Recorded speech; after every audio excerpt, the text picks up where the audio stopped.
On Friday, February 6, 2026, in the highlands of Minembwe, hundreds of Banyamulenge civilians held a demonstration in regards to their security that is rapidly deteriorating since the withdrawal in good faith of the AFC M23. Jessica tells us more.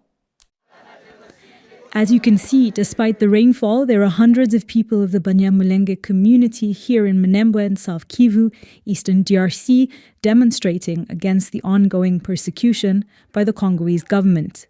Men, women, and youth are protesting the destruction of homes, of churches and schools, as well as a humanitarian blockade that is preventing aid from reaching civilians in conditions that are worsening an already severe crisis marked by insecurity and forced displacement by the DRC government.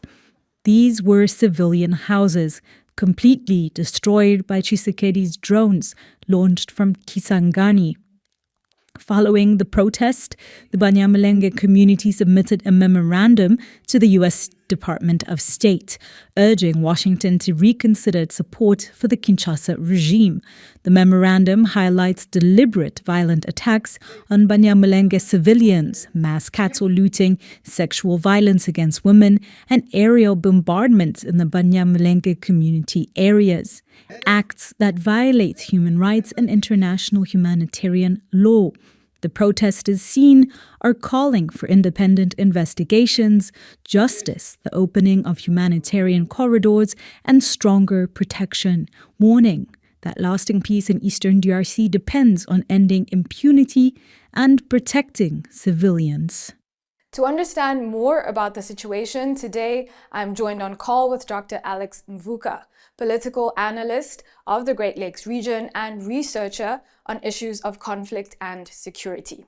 Can you, in a few minutes, just describe for us the situation in the highlands of Minembwe and give us the meaning of the demonstrations that have just happened? Thank you so much for having me. Really to give you a snapshot of what's happening in the highland mountain of South Kivu. There have been ethnic cleansing going on for the last 8 years. We're talking about the whole plateau of highland area of South Kivu, from Rambo to Milimba area.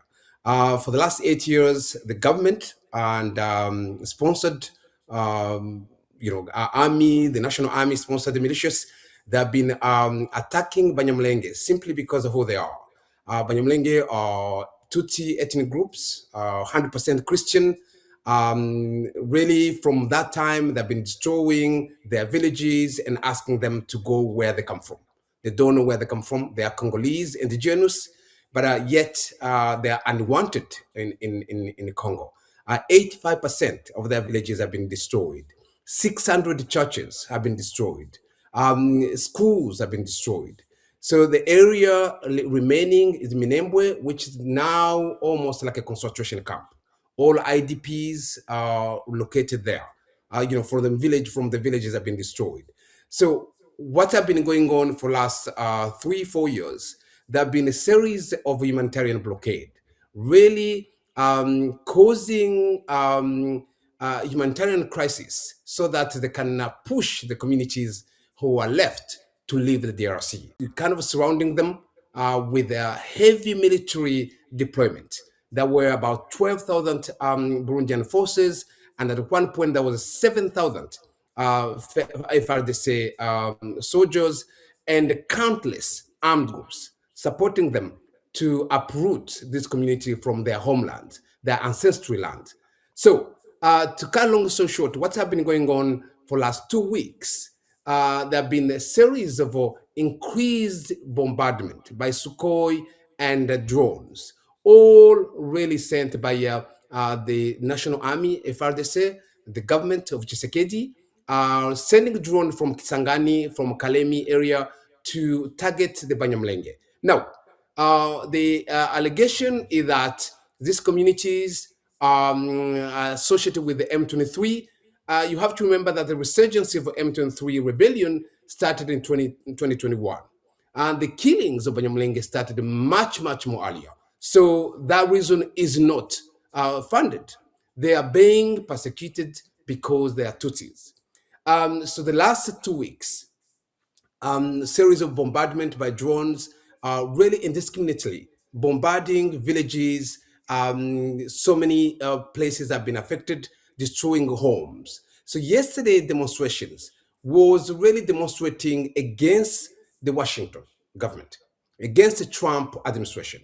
This is historical. It's the first time in indigenous communities in the middle of Africa, in Congo, in highland mountains of South Kivu, demonstrating against a Trump administration, 18,000 miles from Congo.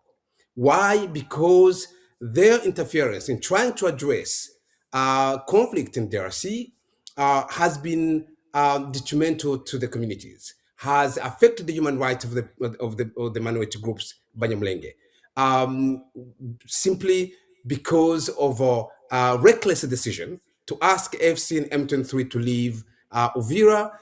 It was an endorsement. It was a green light for FRDC and armed groups, malicious armed groups, terroristic armed groups, some of them who are on lists of terrorists in America. They have been attacking the community. So yesterday message was the Banyamulenge community demonstrating against Trump and the Trump administration for what they have done to really ask AFC to leave Uvira and giving really green light to endorsement of this whole series of armed groups to attack them, and especially the drones, the use of drones to attack civilians. And given this current situation that you've just described for us, could you talk to us a bit more about why the liberation of Uvira was important for the Banyamulenge community, and how is the withdrawal of M23 impacting the lives of civilians today? Again, very good question. Let me really use the three pillars: the past, during, and after AFC. Before AFC captured Uvira, Uvira was almost kind of managed almost like an apartheid system. I know when we talk apartheid, it's a system of persecution from white people in South Africa to black people. But this is another form of apartheid between black people. So Banyamulenge were locked in the city. They had no access to market. They had no access to public water.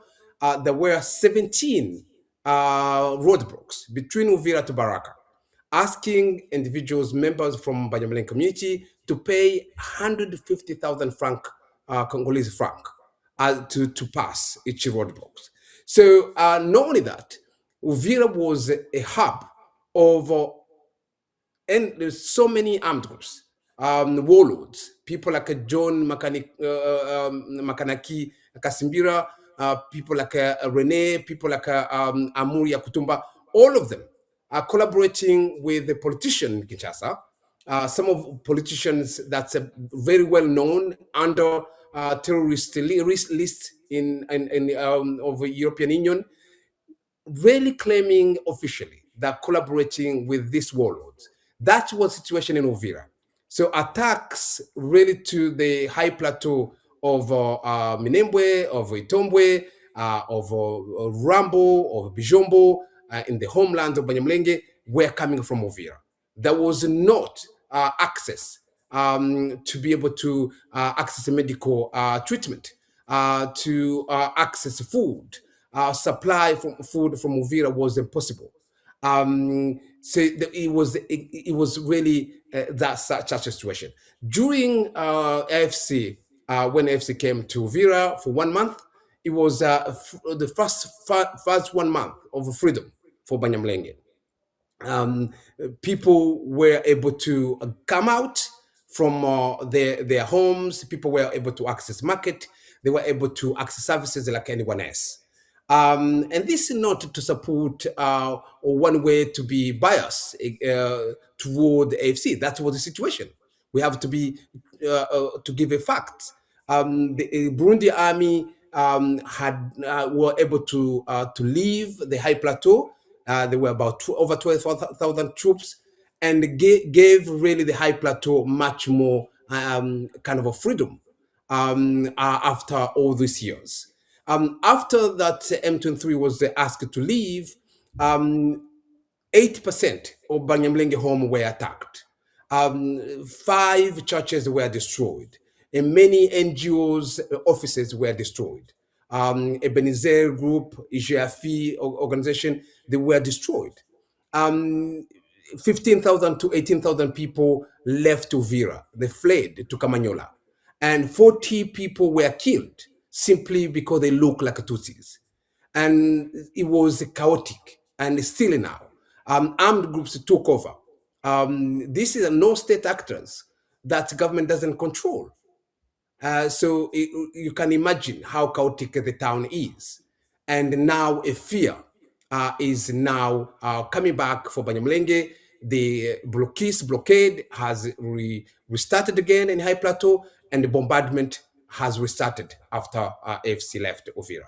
That's the situation at the moment. Dr. Mvuka, thank you so much for these insights, and thank you for joining us today. Thank you so much for having me.